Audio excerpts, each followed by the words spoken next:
Hello everyone, welcome back to our channel. ఈరోజు ఈ వీడియోలో మనం 7th క్లాస్ న్యూ ఎన్సీఆర్టీకి ఇక్కడ చూడొచ్చు. మీరు 7th క్లాస్ న్యూ ఎన్సీఆర్టీకి సంబంధించిన మ్యాథ్స్లో ఫస్ట్ లెసన్ పూర్ణ సంఖ్యలు అనే టాపిక్ని మనం డిస్కస్ చేద్దాము. సో పూర్ణ సంఖ్యలు ఇది మనకి 6th క్లాస్లో కూడా ఎన్సీఆర్టీకి సంబంధించి ఇవ్వడం జరిగింది. అందులో మనకి కేవలం పూర్ణ సంఖ్యల సంకలనం, వ్యవకలనం, వాటి యొక్క పరిచయం అన్నీ కూడా ఇచ్చారు. ఇక్కడ వచ్చేసరికి పూర్ణ సంఖ్యల యొక్క కొన్ని ధర్మాలు. ఇది మనకి చూసుకుంటే ఓల్డ్ సిలబస్లో ఇక్కడ సేమ్ ఒకేలా ఉంది. సో మీరు ఓల్డ్ సిలబస్లో చూసుకున్నట్టయితే ఇక్కడ మీరు ఇంకా చూడాల్సిన అవసరం లేదు, ఎందుకంటే పూర్ణ సంఖ్యల ధర్మాలు అంటే అది ఏ సిలబస్లో అయినా ఒకేలా ఉంటుంది కాబట్టి మీకు ఇది చూడాల్సిన అవసరం లేదు. ఒకవేళ ఓల్డ్ సిలబస్లో చూడలేదు అనుకుంటే ఇక్కడ మీరు చూసేయచ్చు. ఫస్ట్ మనం చూసుకుంటే బేసిక్ పాయింట్స్ అన్నీ కూడా టచ్ చేసుకుంటూ వెళ్దాము. పూర్ణ సంఖ్యల యొక్క సంకలనము, వ్యవకలనము, అలాగే వాటి యొక్క ధర్మాల గురించి మనం 6th క్లాస్లో తెలుసుకున్నాం కదా. ఇప్పుడు కొన్ని ధర్మాలు అనేవి తెలుసుకుందాము.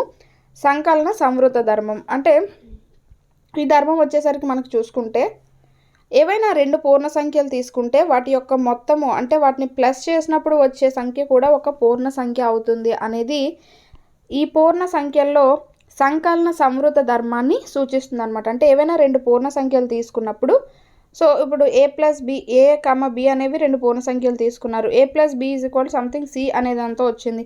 ఈ సి కూడా ఏమవుతుంది, ఒక పూర్ణ సంఖ్య అనేది అవుతుంది. సో అది ఏ ధర్మాన్ని తెలియజేస్తుంది అంటే సంకలన సంవృత ధర్మాన్ని తెలియజేస్తుంది. అలాగే వ్యవకలన సంవృత ధర్మం కనుక చూసుకుంటే మనకి ఏ బిలు ఏవైనా రెండు సంఖ్యలు పూర్ణ సంఖ్యలు అనుకుంటే ఏ మైనస్ బి అనేది కూడా ఒక పూర్ణ సంఖ్య అవుతుంది. ఇది కూడా మనకి వ్యవకలనంలో సంవృత ధర్మాన్ని పాటిస్తుందని చెప్తుంది. ఇవన్నీ కూడా వాటికి సంబంధించిన ఎగ్జాంపుల్స్ చిన్నపిల్లలకు కాబట్టి లైన్ టు లైన్ వివరించి చెప్పాల్సి ఉంటుంది కాబట్టి అలా ఇచ్చారు. మనం బేసిక్ పాయింట్స్ అన్నీ తెలుసుకుంటే టైం సేవ్ అవుతూ ఈజీగా నేర్చుకోవచ్చు. సో ఏ కామ బి అనేవి రెండు పూర్ణ సంఖ్యలు అయినప్పుడు ఏ మైనస్ బి చేస్తే సి అనేది ఏదో వచ్చింది అనుకోండి, అది కూడా ఒక పూర్ణ సంఖ్య అవుతుంది అనేది ఒక ధర్మము. సో అది వ్యవకలన సంవృత ధర్మాన్ని తెలియజేస్తూ ఉంటుందన్నమాట. నెక్స్ట్ స్థిత్యంతర లేదా వినిమయ ధర్మం అని అంటాం. సో మనకి స్థిత్యంతర ధర్మం పూర్ణ సంఖ్యల్లో స్థిత్యంతర ధర్మం ఏం చెప్తుంది అంటే A plus B is equal to B plus A అనేది అవుతుంది అని చెప్తుంది. అంటే ఏవైనా ఏ బి అనే రెండు సంఖ్యలు తీసుకుంటే, రెండు పూర్ణ సంఖ్యలని తీసుకుంటే, so A plus A comma B అనేవి రెండు సంఖ్యలు తీసుకుంటే A plus B is equal to B plus A అనేది అవుతుంది. అంటే రెండు సంఖ్యల్ని ఎటువైపు నుంచి కూడా ఒకే సమాధానం వస్తుంది అనేది మనకి సంకలనంలో స్థిత్యంతర ధర్మాన్ని తెలియజేస్తుంది. సో పూర్ణ సంఖ్యలు అనేవి సంకలనం దృష్ట్యా స్థిత్యంతర ధర్మాన్ని పాటిస్తున్నాయని చెప్పుకోవచ్చు. అలాగే ఏ కామ బి అనేవి ఏవైనా రెండు పూర్ణ సంఖ్యలు తీసుకున్నప్పుడు A minus B is equal to B minus A అంటే వ్యవకలనం చేసినప్పుడు అది స్థిత్యంతర ధర్మాన్ని పాటించదు. దానికి ఒక ఎగ్జాంపుల్ చూస్తే 5 మైనస్ మైనస్ 3 తీసుకున్నాము. మైనస్ మైనస్ ప్లస్ అయిపోతుంది కాబట్టి plus 5 plus 3 is equal to 8. So అదే ఇక్కడ మనం బి మైనస్ ఏ చేసినప్పుడు చూస్తే -8 అనేది వచ్చింది, ఇక్కడ 8 అనేది వచ్చింది. అంటే రెండు ఈక్వల్గా మనకి రాలేదు. కాబట్టి వ్యవకలనం దృష్ట్యా పూర్ణ సంఖ్యలు వినిమయ లేదా స్థిత్యంతర ధర్మాన్ని పాటించవు అని చెప్పుకోవచ్చు. నెక్స్ట్ సహచర ధర్మం. సహచర ధర్మం ఏం చెప్తుంది అంటే ఏ బి సిలు ఏవైనా పూర్ణ సంఖ్యలు అయితే A plus B plus C is equal to A plus B plus C అనేది అవుతుంది. అది మనకి ఏం తెలియజేస్తుంది, సహచర ధర్మాన్ని. సంకలనంలో సహచర ధర్మాన్ని పూర్ణాంకాలు పాటిస్తాయి అని చెప్పడానికి ఇది ఎగ్జాంపుల్ అనమాట. ఏవైనా మూడు సంఖ్యలు ఇచ్చి అవి ఆ పూర్ణ సంఖ్యలు అనేవి సంకలన దృష్ట్యా సహచర ధర్మాన్ని పాటిస్తున్నాయా లేదా అంటే మనం ఈ విధంగా చెక్ చేయొచ్చు. A plus B plus C is equal to A plus B plus C, ఈ విధంగా రెండు ఈక్వల్ అయినట్టయితే అవి సహచర ధర్మాన్ని పాటిస్తున్నాయని చెప్పుకోవచ్చు. నెక్స్ట్ సంకలన తత్సమాంసం. సో మనకి చూసుకుంటే ఏదైనా పూర్ణాంకానికి 0 కలిపినప్పుడు అదే పూర్ణాంకాన్ని పొందుతాం. పూర్ణాంకాలకు 0 సంకలన తత్సమాంసం అవుతుంది. సో ఇక్కడ సంకలన తత్సమాంసం ఏది పూర్ణాంకాలకి అంటే 0 అని చెప్పుకోవచ్చు. ఒక్కొక్కసారి ఇలాంటి చిన్న చిన్న బిట్స్ కూడా అడిగేస్తాడు. సంకలన తత్సమాంసం ఏది అని అడుగుతాడు. 0 పూర్ణాంకాల్లో సంకలన తత్సమాంసం ఏది అంటే 0 అని ఈజీగా చెప్పుకుంటాం. అంటే A plus 0 is equal to 0 plus A is equal to A అంటే ఒక పూర్ణ సంఖ్యకి 0ని కలిపినా సున్నాకు ఆ పూర్ణ సంఖ్యను కలిపినా మనకు ఆ సంఖ్య వస్తుంది అనేది తెలియజేస్తుంది. సంకలన తత్సమాంశం అనేది అవుతుంది పూర్ణాంకాలకి. ఇవి ఎగ్జాంపుల్స్ అనేవి ఇచ్చాడు. ఎక్సర్సైజ్ని మనం తర్వాత డిస్కస్ చేద్దాం. నెక్స్ట్ పూర్ణ సంఖ్యల గుణకారం. ఇంతకుముందు క్లాస్లో మనం ఓన్లీ పూర్ణ సంఖ్యల సంకలనం వ్యవకలనం మాత్రమే తెలుసుకున్నాం. ఇక్కడ గుణకారం భాగాహారం కూడా ఇచ్చారు. వారెండింటిని కూడా మనం డిస్కస్ చేద్దాం. అయితే ఇక్కడ ఒక ధన మరియు ఒక రుణ పూర్ణ సంఖ్యల గుణకారం అనేది చేస్తున్నారు. చూసుకుంటే ఇక్కడ -5 ప్లస్ -5 అనేది చేస్తున్నారు. మూడింటిని కలిపితే -15 అనేది వస్తుంది. సో ఇక్కడ 0 నుంచి స్టార్ట్ చేసి -5 -10 -15 ఇలా 5 స్టెప్స్కి ఒక స్టెప్ వేసుకొని వెళ్తే మనకి -15 దగ్గర వచ్చింది. అంటే -5 ప్లస్ -5 ప్లస్ -5 ఎంత అయింది? -15 అనేది అయింది. సో దాన్ని మనం ఎలా రాసుకోవచ్చు? 3 × -5 అంటే సో ఇక్కడ ప్లస్ ఉంది, మైనస్ ఉంది, -3 × 5 = 15. ఈ విధంగా ఈజీగా రాసేయచ్చు. సో అదే మనకి పూర్ణ సంఖ్యల గుణకారానికి సంబంధించి అవన్నీ పిల్లలకి కాబట్టి లైన్ టు లైన్ ఎక్స్ప్లెయిన్ చేస్తాము. ఇక్కడ మనకి గుణకారం అనేది తెలుసు కదా, ప్లస్ మైనస్లు ఇంటూలు కూడా మనకు తెలుసు కాబట్టి మనం అంత డీప్గా అయితే డిస్కస్ చేయాల్సిన పని లేదు. అయితే ఇక్కడ చూడండి, మనకి ఒక ఇంపార్టెంట్ విషయం చెప్తాను. ఎప్పుడైనా మనం ఈ పూర్ణ సంఖ్యల్లో ప్లస్ మైనస్ని ఇంటూ చేయాల్సి ఉంటుంది కదా. ఒకవేళ అందరికీ తెలిసే ఉంటుంది, తెలియలేని వాళ్ళ కోసం చెప్తున్నాను. ప్లస్ని ఇంటూ చేస్తే మనకి ప్లస్సే వస్తుంది. మైనస్ ఇంటూ చేస్తే మనకి ప్లస్సే వస్తుంది.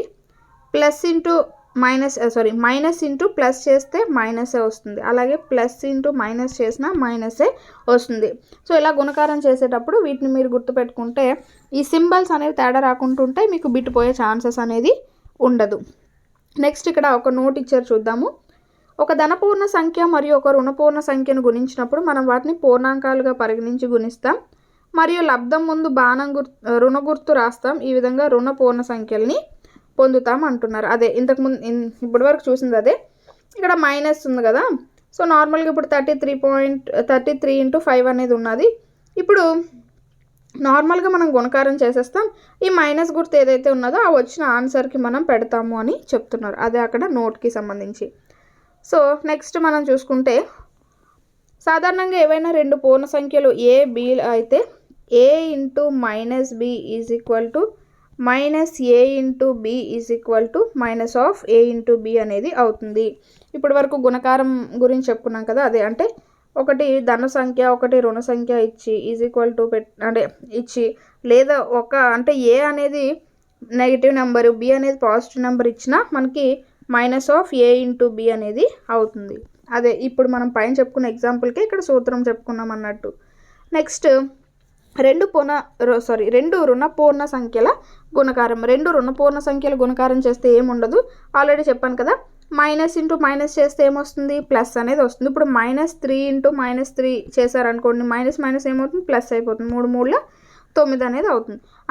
అంతే. ఇంకా రెండు రుణపూర్ణ సంఖ్యలు చేసినప్పుడు వచ్చిన ఆన్సర్ అనేది ఎప్పుడు కూడా ధన పూర్ణ సంఖ్య అయ్యి ఉంటుంది, అంటే పాజిటివ్ నెంబర్ అయ్యి ఉంటుంది. అదే ఇక్కడ ఇచ్చారు.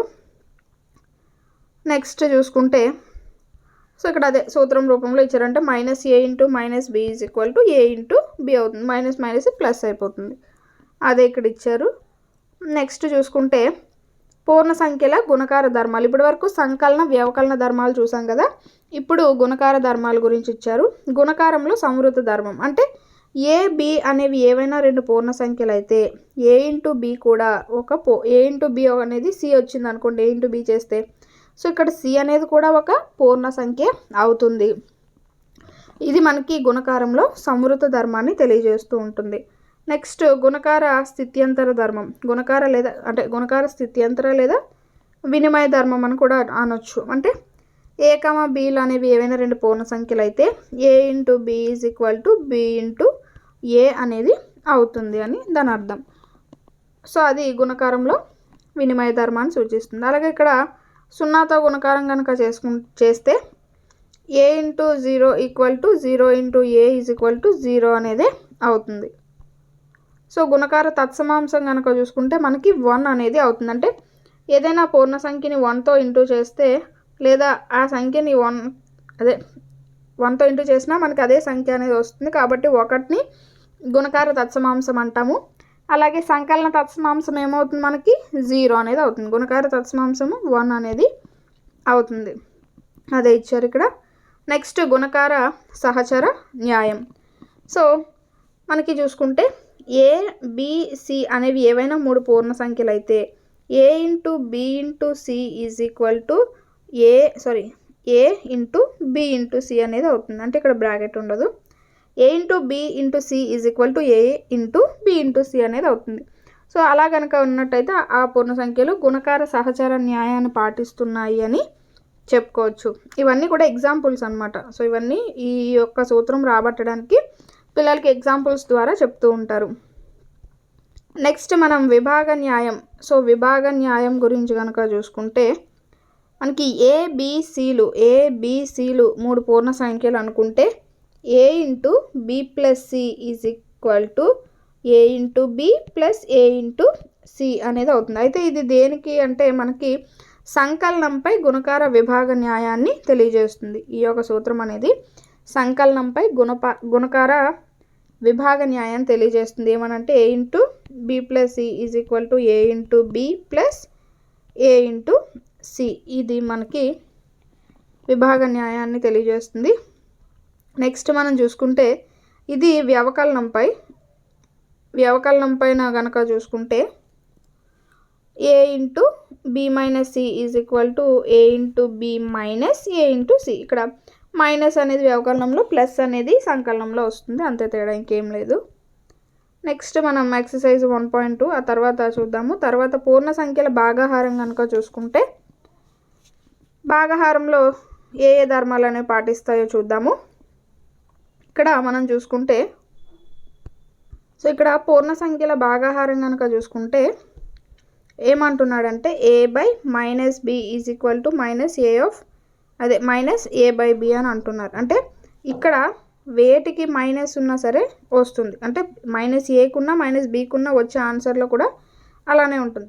కాబట్టి ఇక్కడ బి నాట్ ఈక్వల్ టు 0 అనేది అవ్వాలి.